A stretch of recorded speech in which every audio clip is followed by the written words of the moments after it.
High বন্ধুরা, তোমরা সবাই কেমন আছো? বন্ধুরা, আজকে নতুন রেসিপি তৈরি হবে হালু হালুয়া, গাজরের হালুয়া। এখানে গাজরকে কুচি কুচি করে আর কি মেশিনের সাহায্যে আর কি কুচি কুচি করে নেওয়া হয়েছে। এই হাঁড়িতে আছে দুধ, এতে আছে তেজপাতা, এলাচ, তারপরে কাজু বাদাম, কিশমিশ, আর এতে আছে চিনি।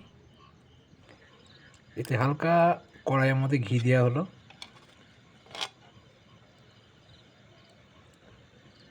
এই গাজরটাকে ভাজা হবে হালকার ওপর।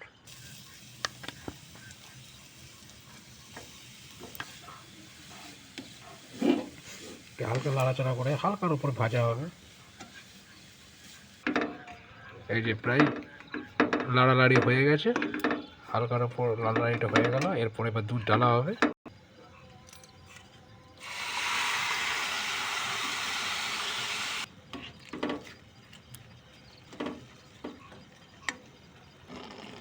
এর পরে কাজু বাদাম ছিটানো হলো, কিশমিশ দেওয়া হলো, এলাচগুলো দেওয়া হলো,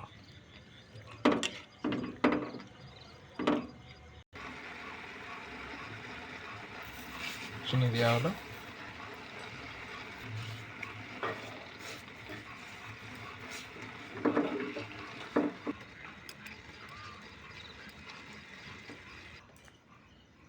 এটা হচ্ছে গাজরের হালুয়া। গাজরের হালুয়া তৈরি হয়ে গেছে।